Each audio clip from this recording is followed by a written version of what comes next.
Aurora Carlyle had not always called herself by that name. Once upon a time, she had been known throughout certain elite circles as Aurora Chesak, the only daughter of a colossally wealthy business dynasty, the recipient of a staggering inheritance that her distant relatives schemed relentlessly to control. But when her father's will revealed complicated stipulations that threatened to bind her future to arranged marriages and corporate power plays, Aurora decided she would not let her fortune and name condemn her to a loveless fate. Under a cloak of secrecy, she vanished from the high society world that was her birthright, adopting a more modest surname and a life carefully hidden from the prying eyes of manipulative uncles and cunning lawyers. For months, she wandered from city to city, surviving on odd jobs in little diners and taking cheap apartments where no one recognized her face from glossy magazines. Her once lush wardrobe dwindled to thrift store finds, the glimmer of her once glamorous life extinguished under the pressing need to remain invisible. Every step she took was haunted by the memory of false smiles and forced engagements her so-called guardians had devised, all in the pursuit of leveraging her inheritance for their gain. Yet as the weeks turned to months, a gnawing dread settled in her bones. Time and anonymity had allowed her to escape their controlling grasp, but it also chipped away at her resources. Her hidden stash of money was running dangerously low. It was one thing to flee a gilded cage, it was another to survive the real world without the net she had relied on. That was how she found herself in the whispered orbit of a name as elusive as it was mesmerizing, Cashin Cross, a blind billionaire whose empire spanned multiple countries and countless industries, and who reportedly needed a companion for reasons neither well understood nor widely publicized. The gossip was that he was no heartless magnate, but rather a man whose uncompromising brilliance in business could not protect him from the loneliness that came with a life overshadowed by an accident that stole his sight.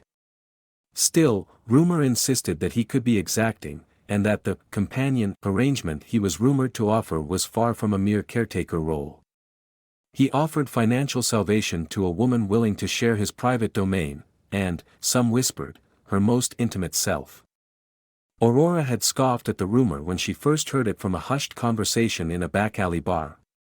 It sounded too fantastical, too morally ambiguous. She was an heiress in her own right, or had been, once upon a time.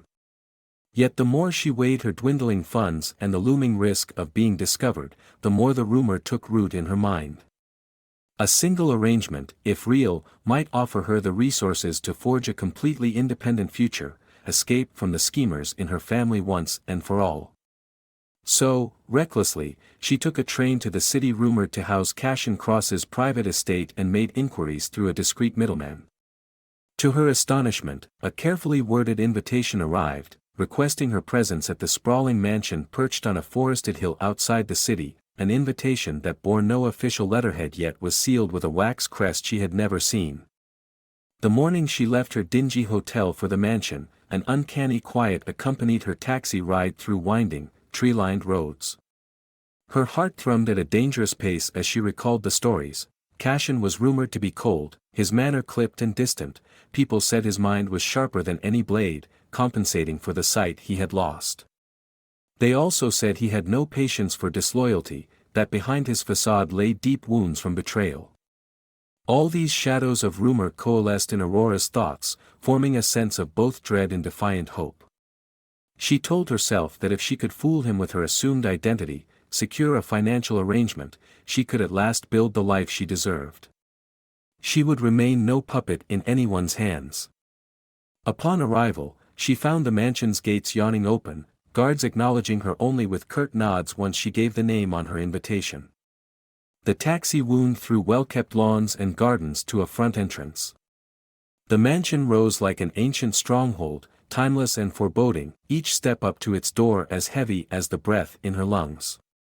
A butler appeared almost magically, guiding her through echoing corridors to a private sitting room. Everything about the interior spoke of wealth far more ancient and understated than her father's modern opulence, carved paneling, old oil paintings, and a hush that seemed centuries old. Then, almost suddenly, Cashin Cross stood before her. Tall, with a bearing that radiated self-possession, his eyes were sightless yet oddly piercing, as though he discerned her shape by the subtlest clues. her quiet inhalations, the faint scuff of her shoes on the parquet floor. She found herself breathless, uncertain whether to curtsy like a medieval retainer or speak as equals. He broke the silence first, addressing her by the alias she had offered, a name alien to her real self. His voice was low, calm, every word carefully articulated. Though he said little, she sensed his intelligence swirling around her, gauging her every exhalation. Her battered heart hammered as she realized that if at any moment he discovered her real identity, her carefully laid plans could crumble like a house of cards. They spoke in measured tones about the arrangement, carefully avoiding the direct mention of physical intimacy yet dancing around it in half-coded phrases. He needed more than a caretaker, he made that much clear. He needed companionship in a life overshadowed by untrustworthy sycophants. She, in turn, haltingly explained she needed respite from a world that had grown too dangerous for her, though she kept her words vague. A certain hush lingered, a tension that felt both menacing and deeply intriguing. Neither name-dropped nor implied wealth beyond what was obvious. She carried herself with a quiet dignity that belied her cast-off clothes, and he possessed a fortune that thundered unspoken in the hush of that majestic home. Their conversation ended without a final verdict, but with an unspoken consensus that she would stay, at least for a time, while they decided if the arrangement could truly work. At the door of the sitting room, he paused, turning his face her way. She realized with a start that even without vision, he had a presence that pinned her in place. "If you remain under my roof," he said, voice measured, "know that you have stepped into a bond of trust. Betray it, and I'll have no mercy. Honor it, and you'll have my absolute protection."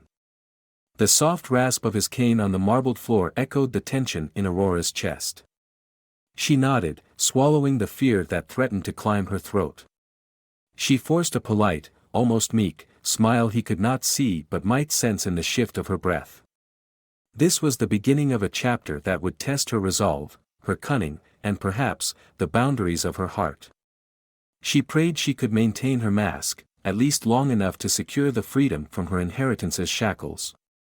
Later that evening, after the butler escorted her to a richly furnished guest chamber, she collapsed on the bed, mind racing with the day's revelations.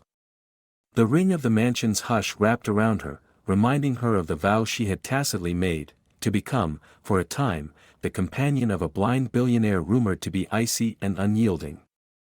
Yet nothing had prepared her for the unexpected warmth that pulsed in his carefully chosen words, or the faint sorrow she sensed lurking behind his composed facade. As she gazed at the room's ornate ceiling, a swirl of contradictory hopes and looming dangers kept her awake long into the night. Was she forging her escape from familial captivity or walking into an altogether different snare? Sleep offered no answers, only the promise of another morning in this labyrinth of secrets, where the heiress in disguise might face the truth of her own heart, and the uncharted realm of intimacy she had never truly known. Early sunlight filtered through the heavy drapes of Aurora's guest chamber, bathing her surroundings in a muted glow. She awoke in that unfamiliar bed with her heart thrumming at the realization, she was still here, in the formidable domain of Cash and Cross. The hush of the house pressed softly upon her, an unspoken reminder of the bargain she had tentatively begun to make. Summoning courage, she rose from the plush mattress, dressed in a simple blouse and trousers, practical garments that contrasted sharply with the opulent setting, and prepared to face a day of unknown challenges. Stepping into the corridor, she found herself surrounded by discreet staff who offered polite, subdued greetings. Their composure belied the undercurrent of curiosity she sensed behind their careful smiles. Were they quietly assessing her suitability for this mysterious arrangement with their employer? No one openly questioned her presence, but she felt their silent scrutiny. She lifted her chin, recalling the resilience that had carried her through months of near penury after fleeing her controlling relatives. The hush was disrupted by the distant sound of footsteps, a series of slow, measured taps that revealed the presence of a cane on the polished floor. Cashin. When he appeared at the far end of the corridor, Aurora's nerves bristled. In the daylight, the details of Cashin's demeanor were more evident, the unwavering precision in his movements, the faint tension in his jaw as he listened for every subtle echo. His eyes, clouded and unseeing, swept the space in a purposeful arc, as though reading it through a sense invisible to everyone else. She murmured a greeting, uncertain if he heard. Then his head tilted slightly, confirming that indeed he was acutely aware of her, even without sight. "Good morning," he said in a low voice, features revealing only the barest flicker of emotion. "I trust you rested well.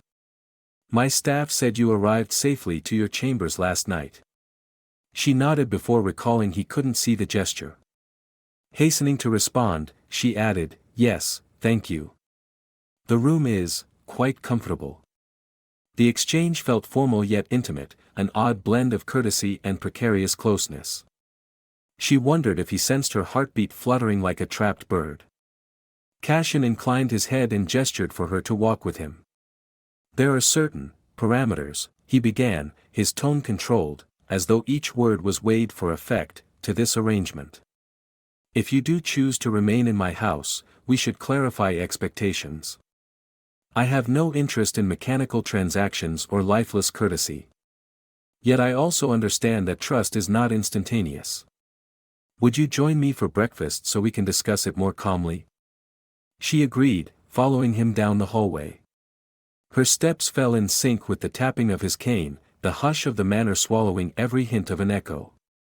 Eventually, they arrived at a smaller dining room than she might have expected, a more intimate space than the grand hall that typically served a mansion of this scale.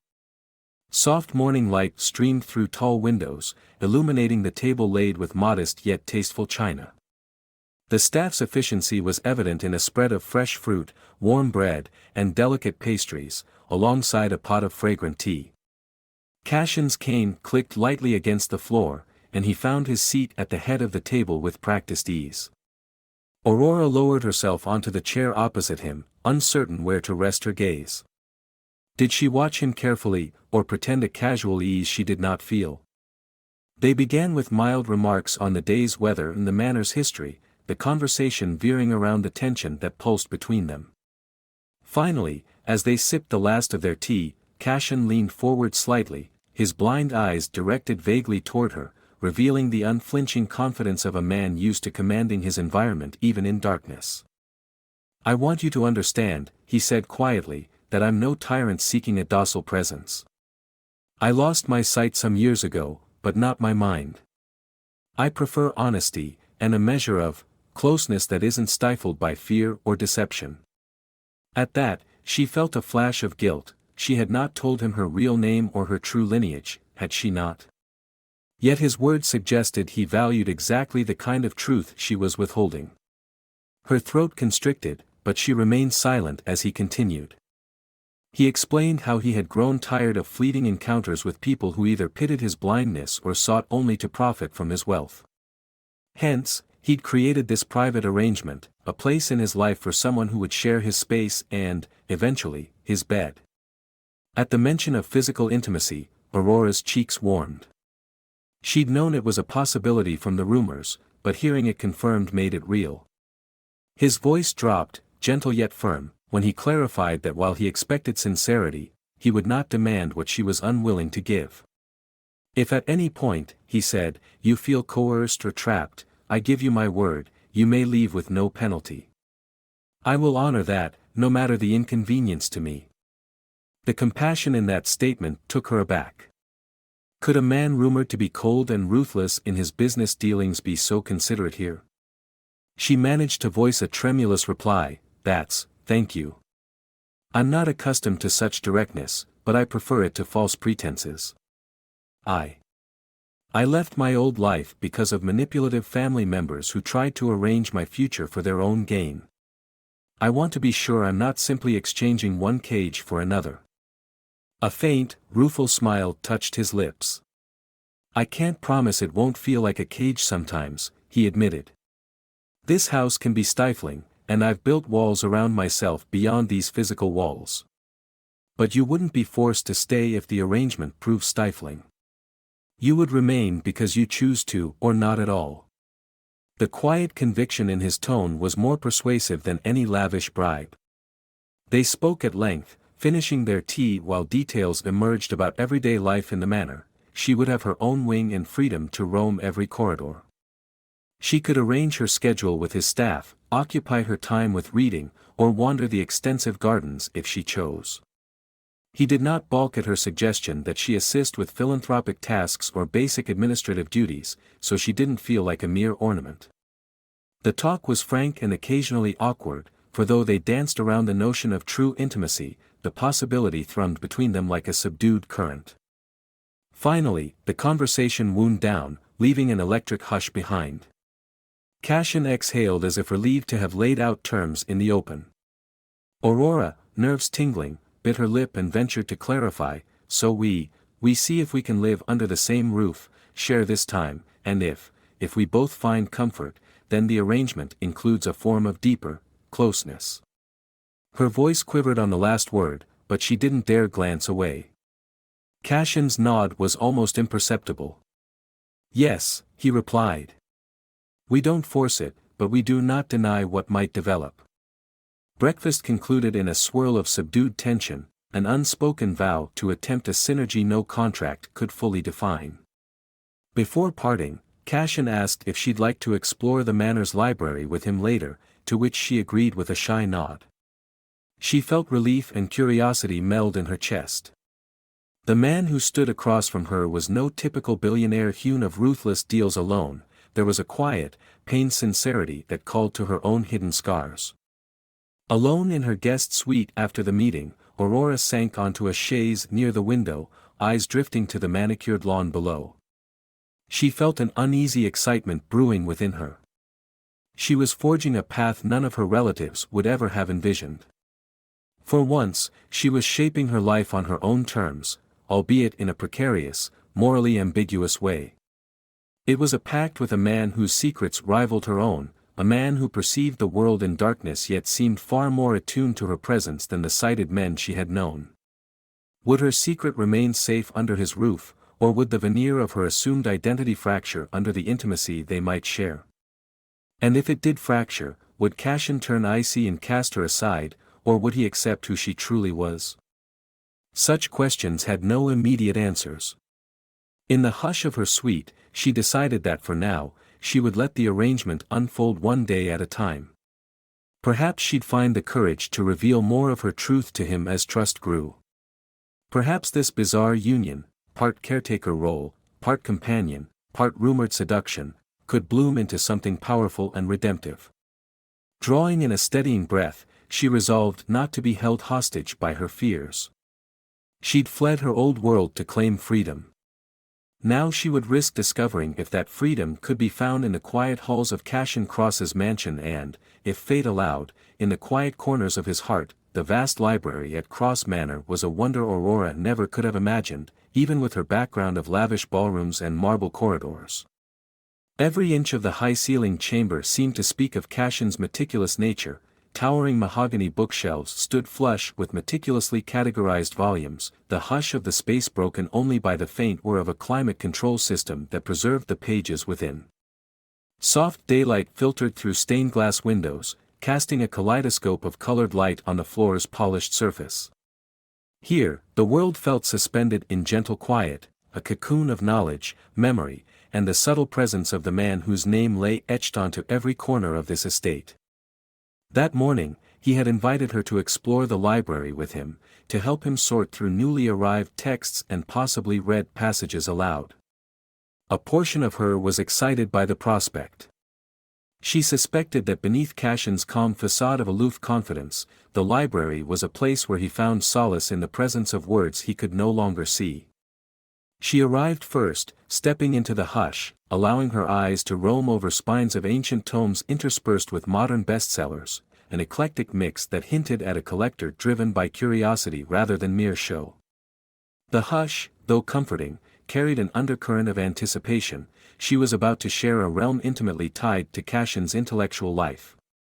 She did not wait long. Soon, the soft echo of measured footsteps preceded Cashin's entrance. Dressed in a crisp dark suit, cane tapping lightly, he navigated the library's central aisle with a surety that still awed her. He stopped a few feet away, turning his face toward her as though he could sense the shift in air that marked her presence. "Aurora," he said softly, his inflection carrying a fragile warmth she was beginning to recognize each time they met. I hope I'm not late. I had a short call with my business counsel. Something about the usual corporate skirmishes. There was the faintest sigh beneath his tone, a man weary of battles waged in places he couldn't see. She stepped forward, gently taking the lead, guiding him around a table strewn with newly arrived books. For the next hour, they combed through the recent deliveries, reading titles and authors, leafing through pages that carried the faint smell of ink and fresh binding. Cashin inquired about the aesthetics of each cover. Did the illustration hint at a romantic epic or a suspenseful drama? Was the font bold or subtle? Aurora answered as faithfully as she could, detailing the swirl of letter designs, the glint of embossed text, the swirling motifs that gave each tome its distinct character.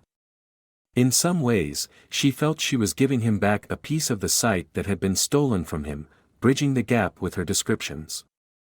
But in other ways, she felt him guiding her, through the uncharted territory of a relationship not dictated by money or arrangement alone, but by trust cautiously taking root. In the midst of their discussion, a slip of paper fell from one of the pages, a parchment note apparently tucked in by a prior reader or a forgetful publisher. She bent to retrieve it, a whimsical curiosity stirring in her. With Cashin's permission, she read it aloud, a snippet of an old poem, hand-scrawled and incomplete. Its lines spoke of longing and captivity, of a heart divided between duty and desire. As her voice traced the poem's final truncated phrase, a hush overtook them both. Aurora felt an unspoken resonance in the verse, an echo of her own predicament and perhaps Cashin's as well.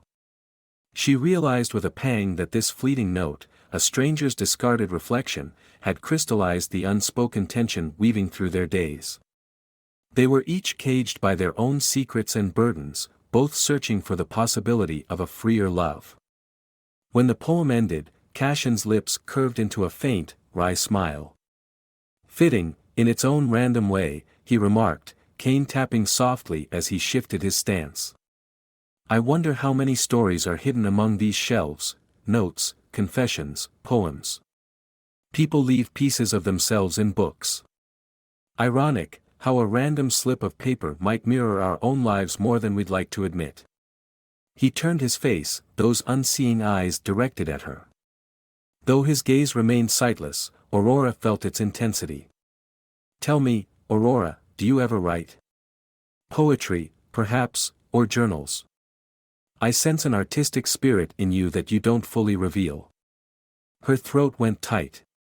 She recalled how, in the life she'd left behind, she had sketched and scrawled short poems in secret, burying them in notebooks far from her scheming relatives. She had hoped to pursue an artistic education, only to watch that dream overshadowed by corporate-fueled matchmaking. I used to, she admitted softly, trembling with half-formed regret. I wrote poems that no one else read, about longing for freedom in a world that demanded I play a role. But I gave that up when I ran away. The hush after her admission was profound. She heard in it an acknowledgement. Cashin recognized a reflection of his own captivity in her words. A sense of shared vulnerability brought them closer.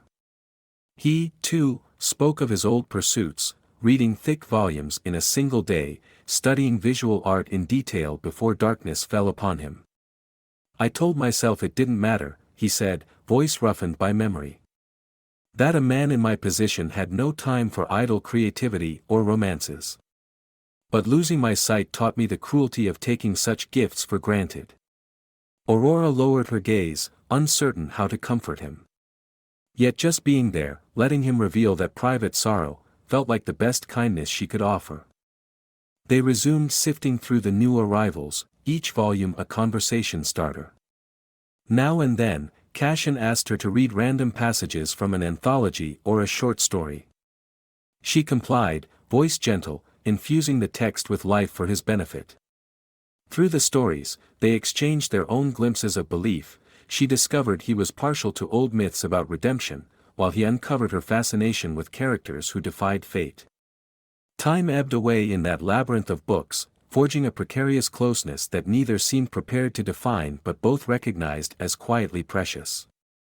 Eventually, a discreet staff member knocked at the library door, reminding Cashin of an impending call with a subsidiaries board. Aurora rose, collecting the last of the shipments in neat piles. Before parting, Cashin asked if she might join him for an early supper that evening, a chance to reflect on the day's events, he suggested, but she sensed it was also an invitation to prolong the closeness they had found. With a soft smile, she agreed. He left with the staff's guidance, cane tapping a measured rhythm that comforted her like a lullaby of resilience. Alone, Aurora breathed in the library's lingering hush, letting her gaze roam over the shelves that soared to the coffered ceiling. She recalled the slip of paper's lines about a divided heart. Was she, too, standing on a threshold, uncertain which direction to follow? Could a future with Cashin, anchored by a contract that might eventually include the ultimate intimacy, become more than a transactional arrangement? Or would it prove an illusion, undone by the hidden reality of her name and fortune? She pressed a hand against her chest, feeling the erratic pound of her pulse. The question of trust loomed. Dare she reveal her truth to Cashin, risk losing the security he promised, or watch the potential of a deeper love slip away if secrets festered? The day's sunlight poured through the stained glass windows, painting the floor in shifting reds and blues. She saw in those colors a metaphor for her life, brilliant shards of possibility refracted through the fear that had overshadowed her journey. Perhaps tonight, over supper, she would venture a fragment of her story, test the boundaries of the trust forming between them. For in the quiet hush of the library, she'd found not only a companion in exploration but a reason to hope for more than survival. She found a chance, flickering and fragile, to heal the wounds that had driven her into flight. And that chance, she realized, might just be worth risking everything for. Aurora's heart fluttered with a precarious mix of anticipation and dread as evening approached. Throughout the day, a steady trickle of staff discreetly flitted around her guest suite, delivering fresh towels, adjusting light fixtures, and murmuring gentle inquiries as to whether she needed anything for the night's upcoming dinner with Cashin. She thanked them each time, mustering a polite smile, yet the kindness reminded her uncomfortably of the fact that she was a visitor in this grand place, not quite mistress of her own future, but no longer a mere stranger. In the hours before supper, she wandered the manor's corridors, half hoping to bump into Cashin for a casual word, half fearing another solemn conversation that might unsettle the delicate calm they'd established. As twilight gathered, she dressed with more care than usual, choosing a soft, dark blue gown that complemented her quiet elegance without calling attention to itself. She pinned her hair in a low arrangement, leaving a few curls to frame her face, their gentle sway hinting at her lingering nerves. Standing before the tall mirror, she felt the weight of this new existence press upon her, the hush of the mansion, the promise that she had committed to exploring something akin to intimacy with a blind billionaire who navigated life with uncanny poise. While the hush that surrounded her was a comfort, it was also a reminder of the hush in her heart, where secrets about her true identity lay like coiled serpents. She swallowed her doubts and stepped into the corridor. A quiet maid guided her to a smaller dining hall than the one used for formal occasions, a space more intimate and suffused with soft lamplight. The hush in the room felt almost sacred. The table was set for two, adorned with a simple floral centerpiece and flickering tapers that cast dancing shadows.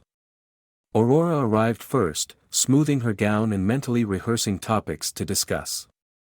Before she could lose her nerve, Cashin appeared at the threshold, cane tapping lightly against the tiled floor. Dressed in a tailored black suit that accentuated his tall frame, he paused for a moment, listening to the subtle shift of air that indicated her presence.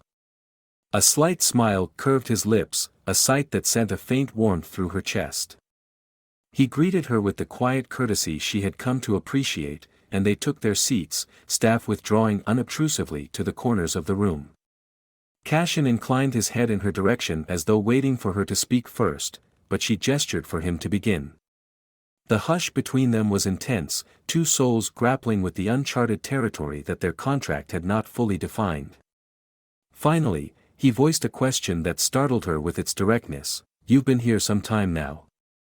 Do you find you can breathe in this place, or does it feel stifling, like a cage you fear might close around you?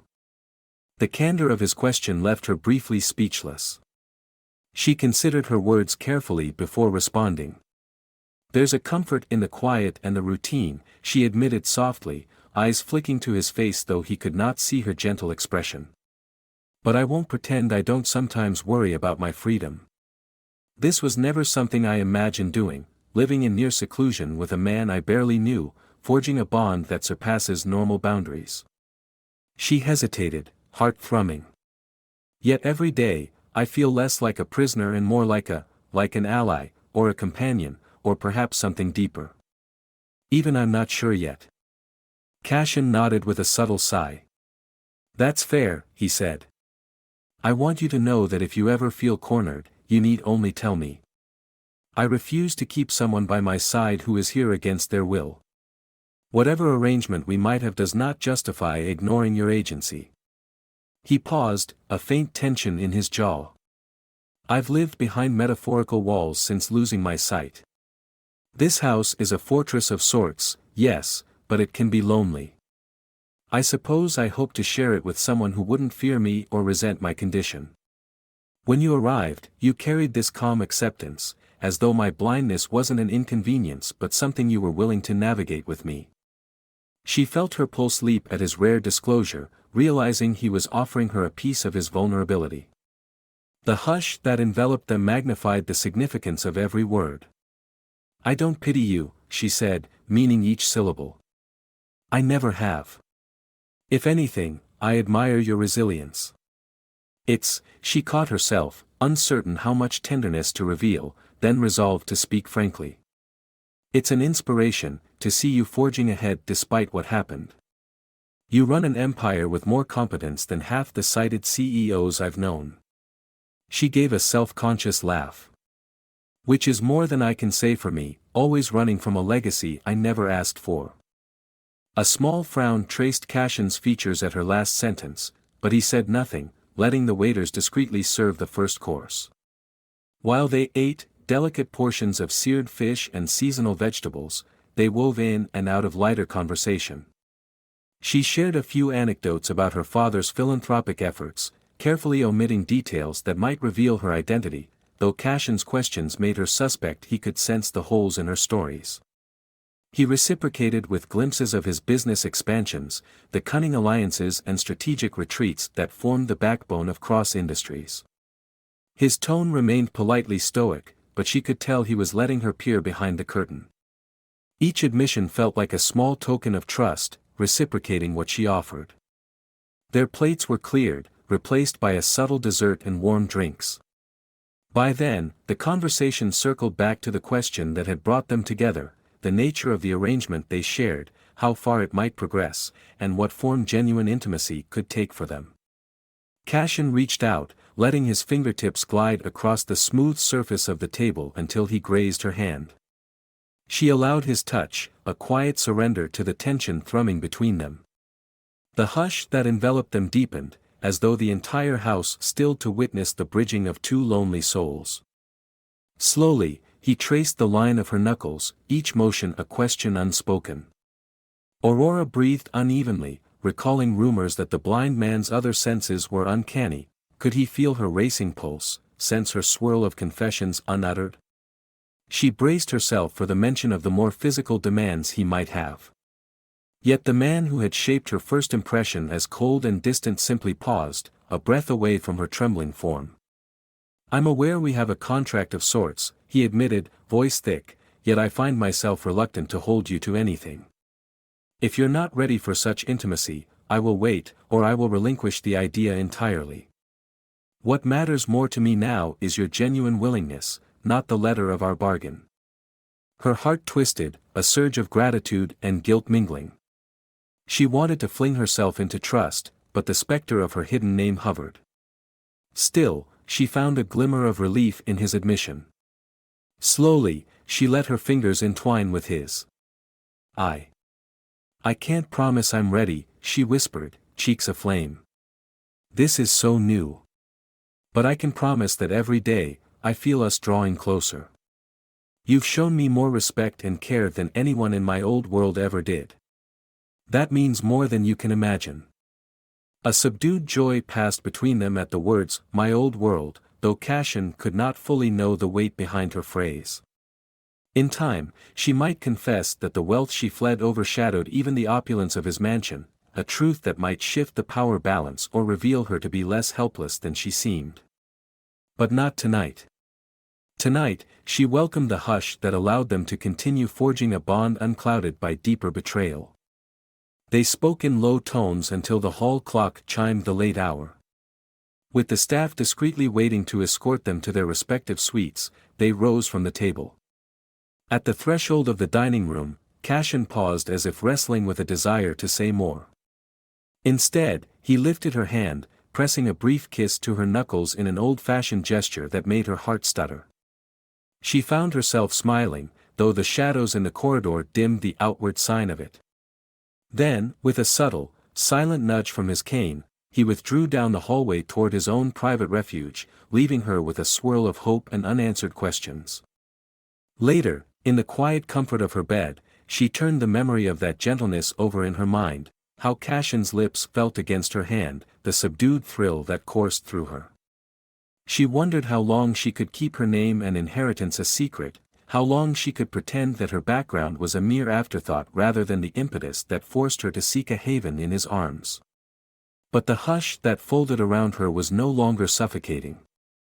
Instead, it glowed with the possibility that, if she found the courage, she might one day reveal her entire self to Cashin, he, who had offered her respect and the space to decide her own fate.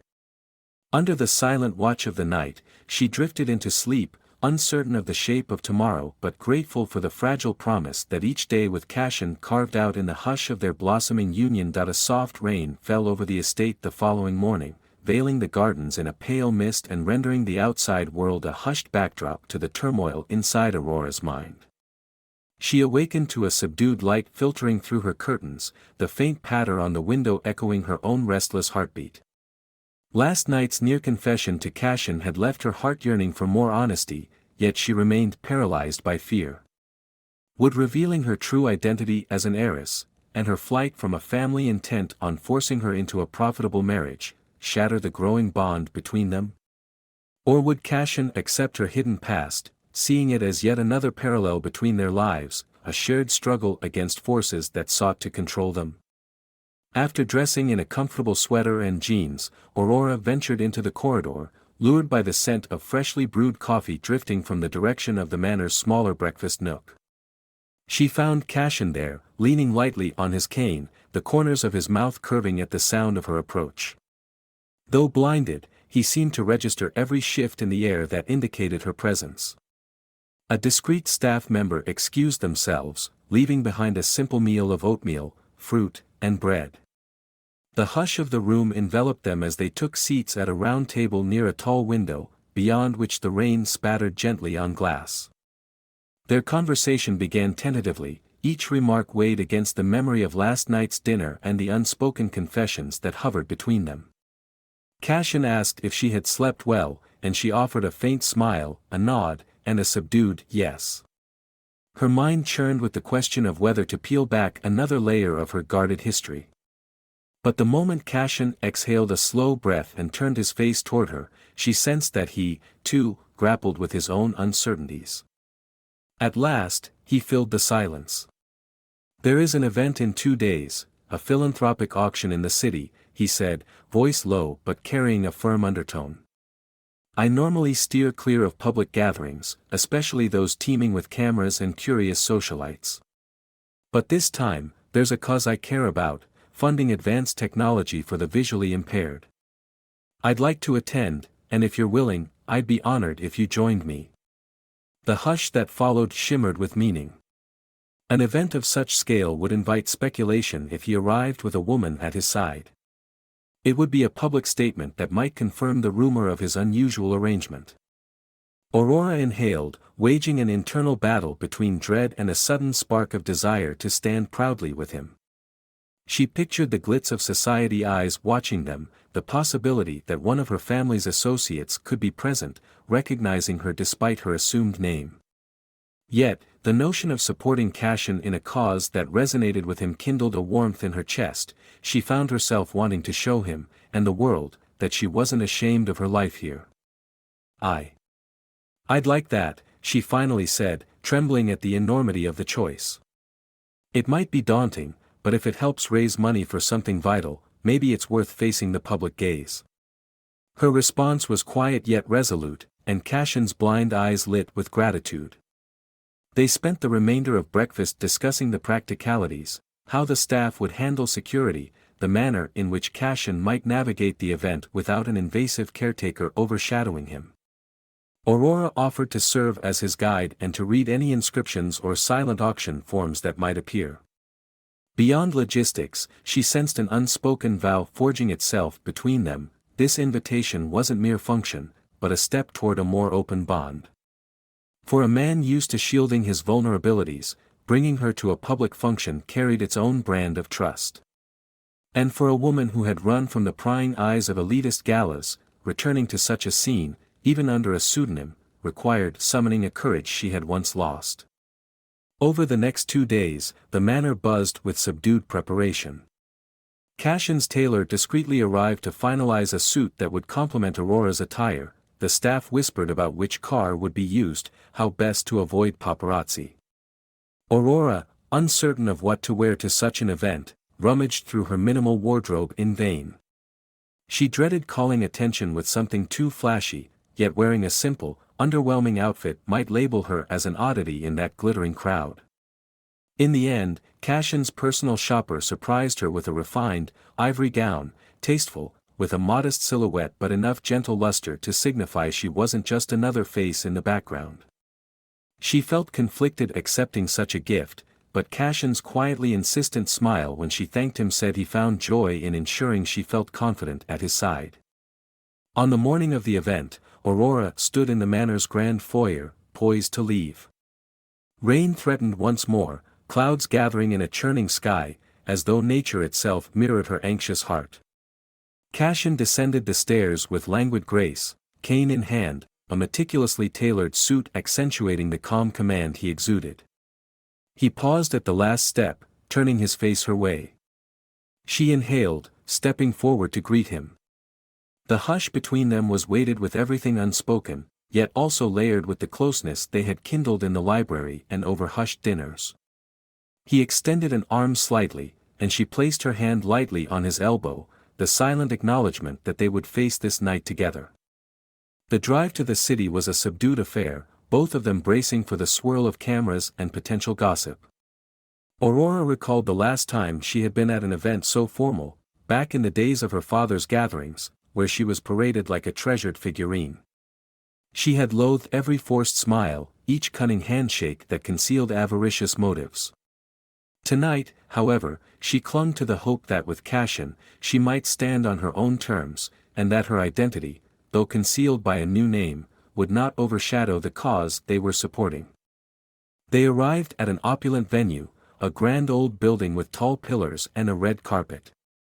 The hush inside the car sharpened as security assisted them out. A hush of excitement thrummed among the small crowd who recognized Cashin's silhouette. Cameras flashed from a discreet distance. Aurora felt her pulse spike, but the warmth of Cashin's presence anchored her. Together they ascended the steps, she guiding him gently with softly spoken directions.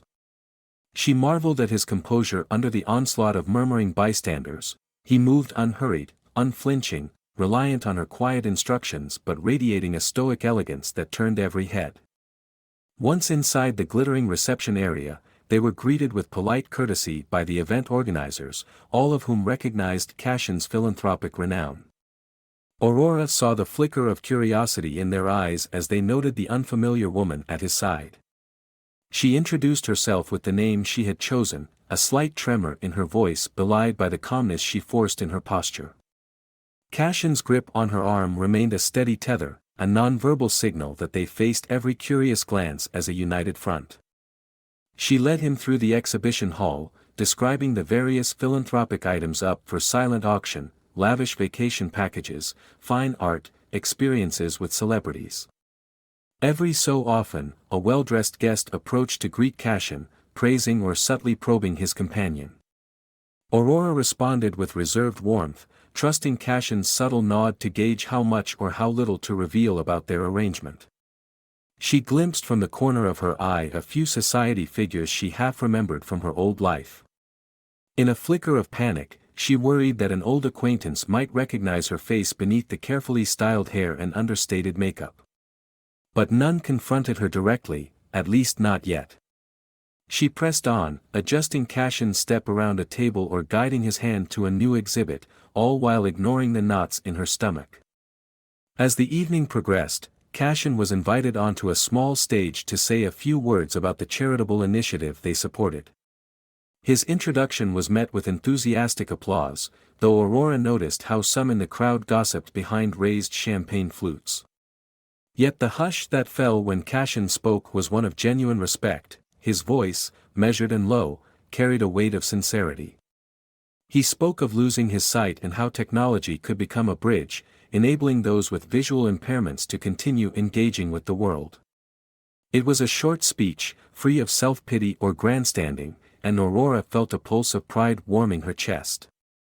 When he concluded, the applause thundered, and Aurora guided him off the stage. However, in the swirl of patrons eager to speak with him, she found herself momentarily jostled aside.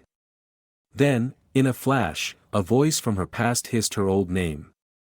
Freezing, she turned to see an old family friend, someone who had once tried to court her father's favor. His gaze, narrow with suspicion, flicked from her face to the place where Cassion now conversed with another guest. Aurora Chesak, the man whispered, shock evident in his eyes. She swallowed her alarm, fighting to keep her composure. In that tense moment, she recognized that the illusions she had woven might be unraveling. If he spoke out, the entire assembly could discover her secret.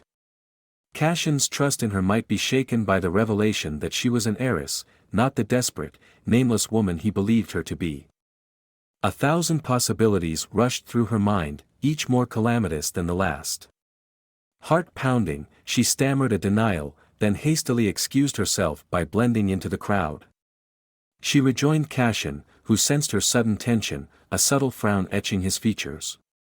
Despite the alarm bells ringing in her head, she forced a semblance of calm, taking his arm and murmuring that it might be wise to slip out early. He nodded without question, and together they made an understated exit, staff assisting them into a waiting car.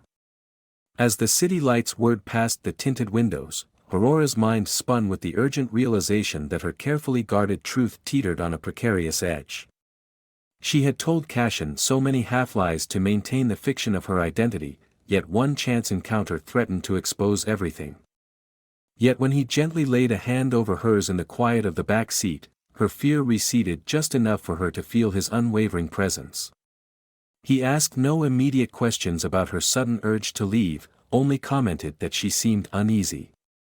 Grateful beyond words for his reticence, she pressed his hand in response, murmuring that she would explain later, once they were safe behind the manor walls. At least for now, they had escaped the prying stares. But Aurora knew it was only a matter of time before rumor, or worse, her own past, came pounding at their door, demanding she answer for her deceptions. And in that hush of the car ride home, she braced herself, heart and mind both full of the love she felt blossoming for Cassion, and the dreaded knowledge that she might soon destroy it all if her secret came to light. Over the next couple of days, Thornwood Manor exuded a tense undercurrent that Aurora couldn't quite ignore. After the hurried departure from the philanthropic event, she had been braced for questions from Cassion, certain he would confront her about why she seemed so rattled. But instead of grilling her, he treated her with a gentle patience that only intensified her guilt. She went about her days in a haze of anxiety, aware that the man who had recognized her at the gala might already be whispering her true name, Aurora Chesak, to those who would exploit that knowledge. Each morning she rose early, stepping out to wander the gardens in a bid to calm her mind before the staff awakened, hoping that the crisp air and bird calls would offer clarity. Yet clarity proved elusive. Cassion maintained his usual calm, devoting his afternoons to meticulous business calls behind the closed doors of his study. From the corridor outside, she caught snippets of tension in his voice, gleaning that more than one corporate adversary had latched onto rumors about his new companion, using it as a pretext to sow doubts about his leadership. Whenever she inched closer to his doorway, she found him speaking in a low, determined tone that conveyed unwavering resolve. It struck her that, for a man rumored to be cold and untouchable, he was deeply impacted by the swirl of speculation. The hush in the house felt thicker than usual, staff quietly pivoted around them, as though sensing an undercurrent neither fully understood. On the third night after the event, as dusk painted the windows in swirls of purple and dark gold, Cashin found her in the small music room, where a grand piano and a set of old violins were arrayed like silent witnesses to the hush that had come to define their relationship. She was seated at the piano bench, eyes unfocused as she let her fingers drift over the keys in absent contemplation, playing no particular melody. The gentle click of his cane against the parquet signaled his presence, followed by his subdued greeting. Wordlessly, he lowered himself onto a leather armchair not far from her. For a time, they lingered in the hush, a swirl of unvoiced tensions binding them. She sensed the moment he decided to break the silence. "Aurora," he said gently, "I've given you space since the gala. You looked shaken, and I didn't want to pry. But it's clear something is troubling you deeply." He inclined his head, the blind gaze fixed somewhere near her. "I realize that part of our arrangement was never to force confessions, but I worry you're carrying a burden that isolates you." The care in his tone nearly undone her.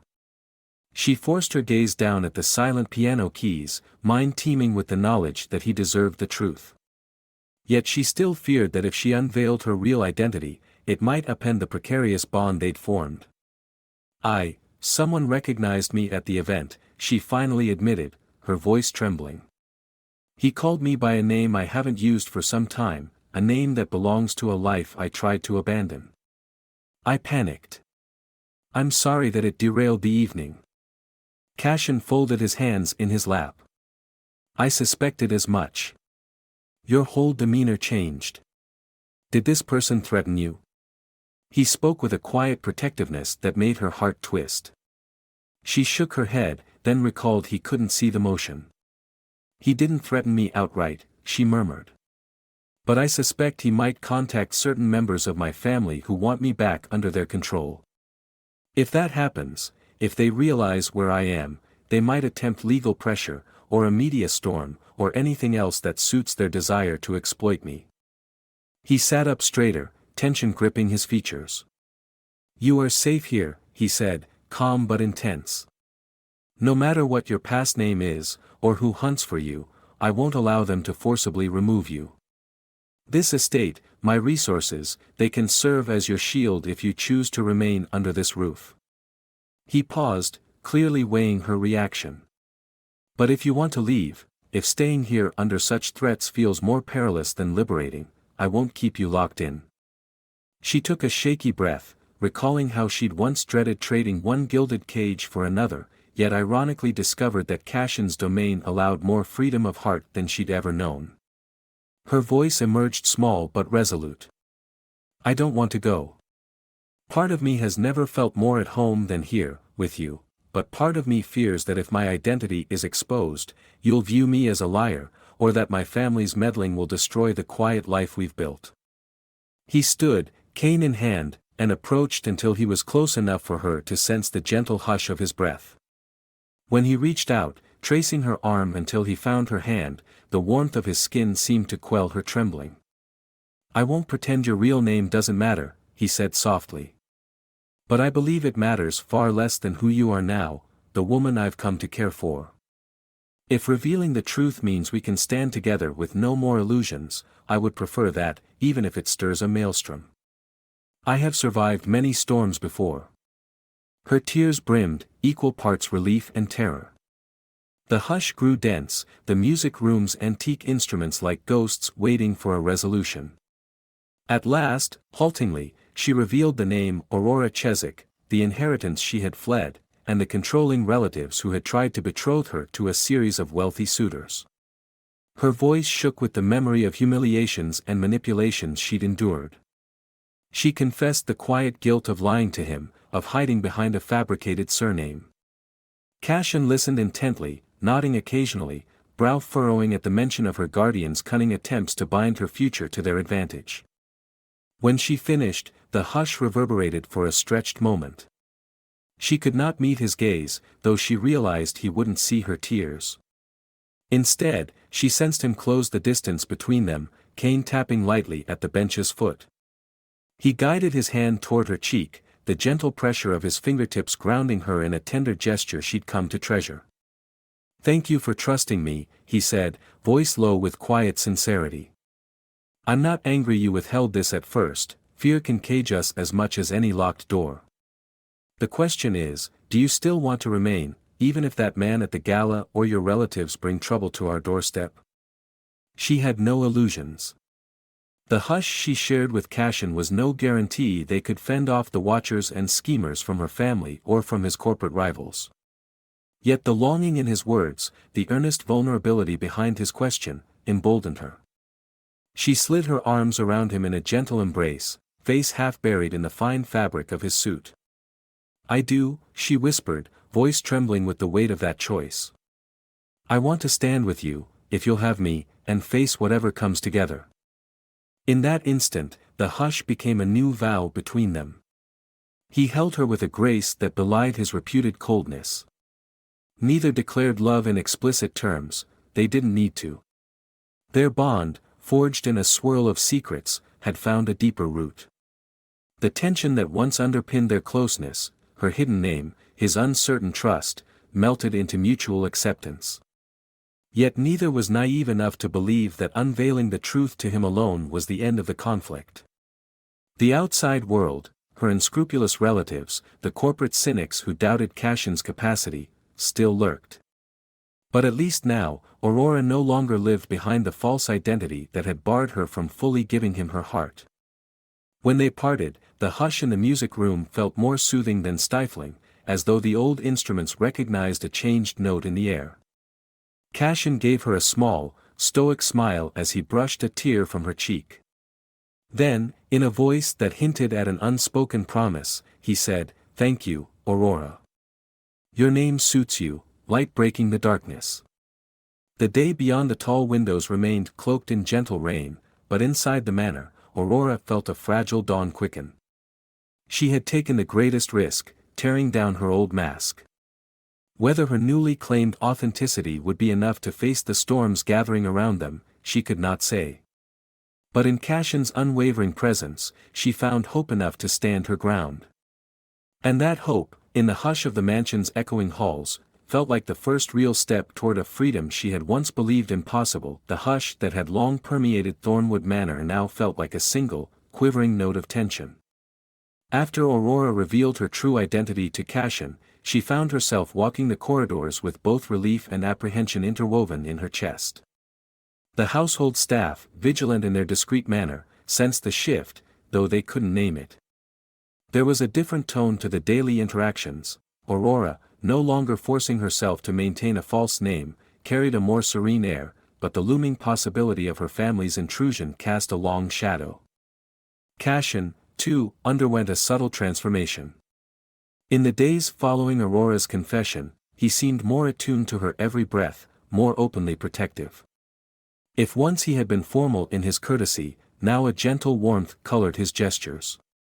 Occasionally, she caught him standing in a quiet corner of the manor, cane lightly tapping the floor as if in thought, as though preparing for some inevitable confrontation. It occurred to her that for all his mastery in business negotiations, the realm of personal loyalty and intimacy still challenged him in ways he had not been willing to acknowledge until she entered his life. Now, he found himself forging a stance not just against corporate adversaries but against those who threatened Aurora's newfound solace. One late afternoon, as a fleeting burst of sunlight broke through the lingering overcast, Aurora wandered into the neglected greenhouse that perched atop a side wing of the mansion. She had discovered it the week prior, a glass enclosure in mild disrepair, the plants within thriving or wilting in patchy disarray. She had taken to caring for these plants in her spare time, seeing in their resilience a reflection of her own quest for self-determination. Today, while she examined a struggling rosebush, she heard the soft tap of Cashin's cane behind her. He stepped in, guided by one of the staff but quickly dismissing their assistance to stand alone in the greenhouse's filtered glow. "Is this where you escape when the house feels too large?" he asked, voice quietly amused. Aurora turned, a smile playing on her lips at his discerning guess. "It is," she admitted. "Something about growing things in a hidden corner appeals to me. Maybe it reminds me that life can flourish in the midst of seclusion, given the right care." Her words were heavy with a metaphor she suspected he'd catch. A mild hush enveloped them.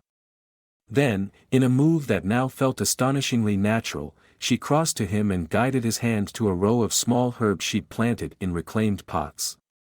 She described each one, the softness of basil leaves, the slender spikes of rosemary, the pungent tang of mint. He breathed in the mingled scents, facial features softening in appreciation. For a man whose world resided in darkness, smell and texture gained a certain clarity. She wondered if, in these daily rituals, they were building a vocabulary of closeness, bridging his darkness and her haunted past. At length, he set his cane aside, letting her hand remain in his. "I've spoken with my attorneys," he said, tone subdued yet resolved. "They caution me that rumors swirl about your presence.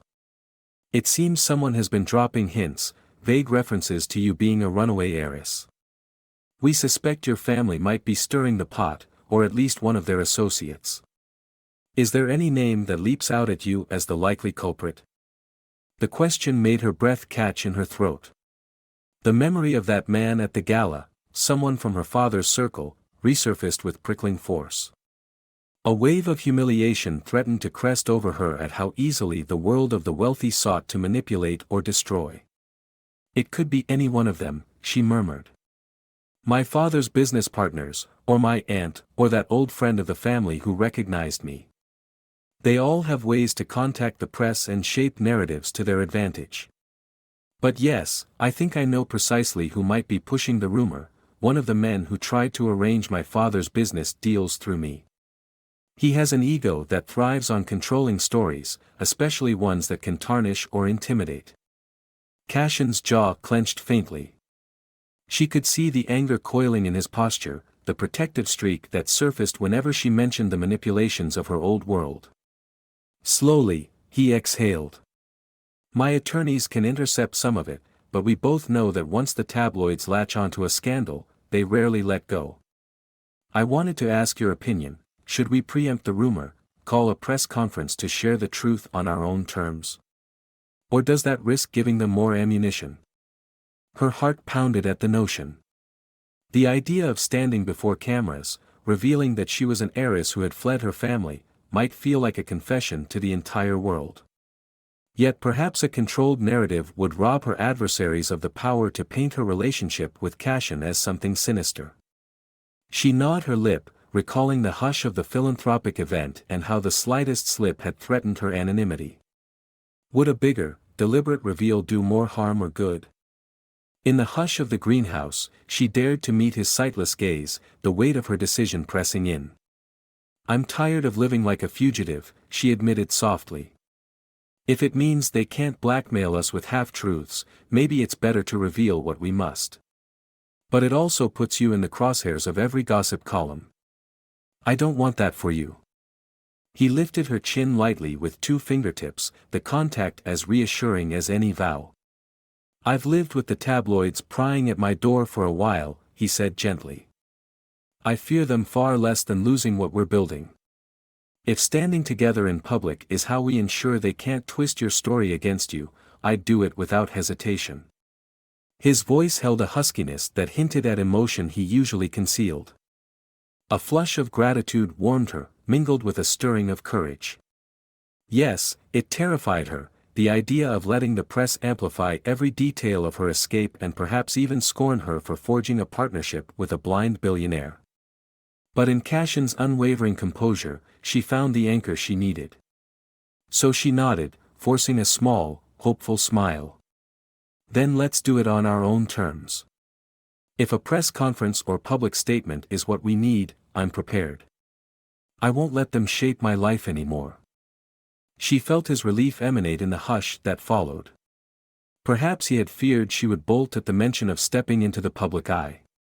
Instead, they stood in quiet solidarity amid the greenhouse's hush, the gentle drip of condensation along glass panels a subtle accompaniment to their vow.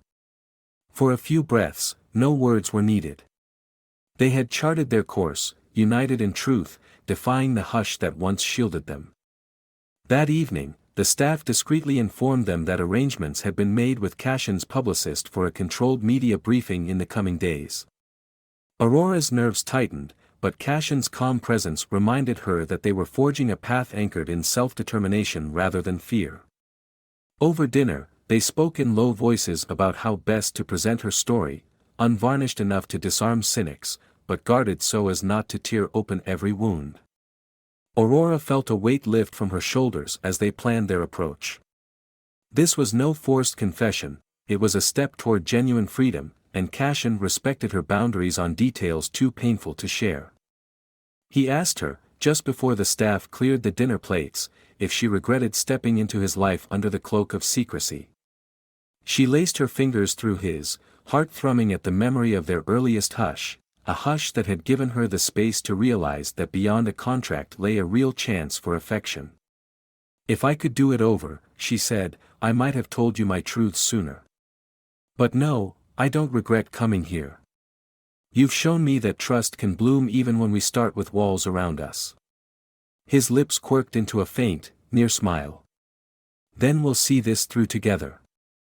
After dinner, they took a slow stroll in a corridor lined with antique portraits, arms linked, the hush broken only by the muffled tap of his cane and the murmur of their quiet conversation. Aurora studied the paintings, reading them for Cashin's benefit. Some were 18th-century ancestors, others more recent luminaries in the cross lineage. Every detail she described reminded her how she had fallen into a role she had never envisioned, caretaker of sorts, guide to the world he could not see, yet also a partner forging a deeper closeness every step of the way. With every question he asked about brushstrokes or expressions, she felt more certain that this bond transcended the old illusions of a caretaker arrangement. As the corridor ended, Cashin paused, turning to face her. The hush of the house pressed in like the hush of a cathedral at midnight. She sensed the weight of his unspoken desire, an intimacy that had only whispered at the edges of their relationship. Her breath caught when he lifted a hand, cupping her cheek with a tenderness that made her knees threaten to buckle. His voice, when it emerged, carried a subdued tremor. "Aurora," he whispered, "I am deeply grateful that, despite your fears, you've entrusted me with your truth." Her name, his gentle usage of it, thrummed with meaning. She laid her hand lightly over his, heart pounding with an echo of the unvoiced question, would it soon be more than closeness of words, would they cross the final threshold of intimacy the hush had always intimated? For now, a single, chaste kiss on her forehead sealed a vow they did not speak aloud. He leaned down, lips brushing her skin in a fleeting caress, and she closed her eyes, pressing a trembling breath from parted lips. He withdrew, cane lightly tapping as he stepped away, leaving her chest singing with a mix of longing and reassurance. The hush of the corridor lingered, as though the entire house had witnessed a milestone that overshadowed all hidden bargains.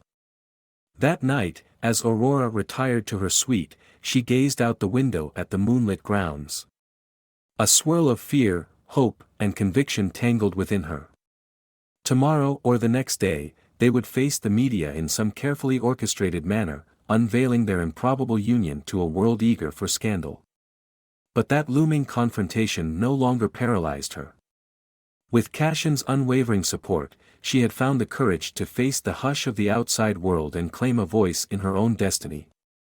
And in that hush that now enveloped her bedroom, she drew the covers around her with a sense that, come what may, she had chosen this path freely, and in so doing, she had begun to unshackle herself from the ghosts of her past and embrace the hush of a future shaped by love's quiet promise. A faint sunrise tinted the horizon outside Thornwood Manor, painting the world in soft pink and gold as Aurora rose from a fitful sleep.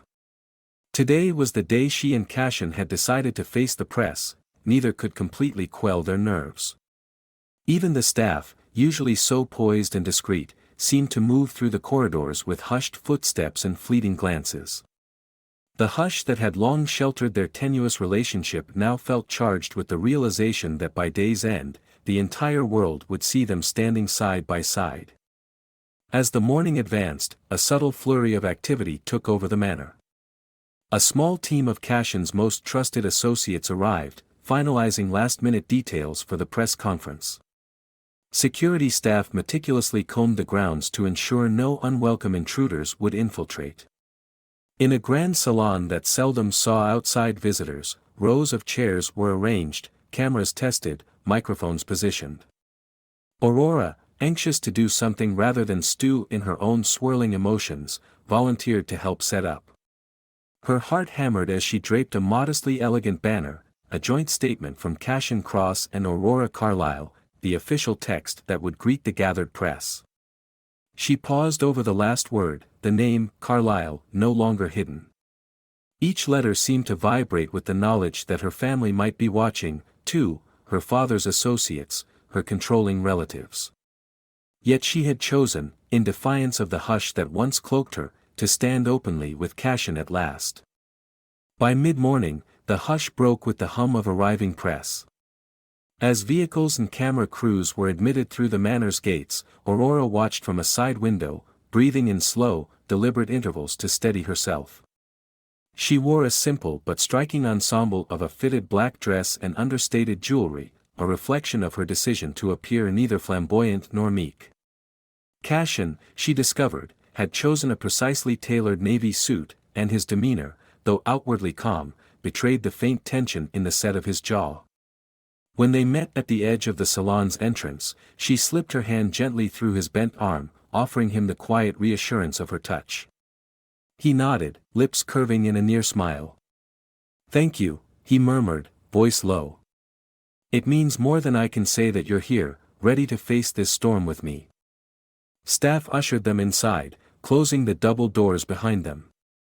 Across the aisle, roughly a dozen journalists, photographers, and media representatives turned expectant gazes. Aurora could almost taste the hush that fell, the journalists momentarily stunned by the elegant figure who guided the blind billionaire.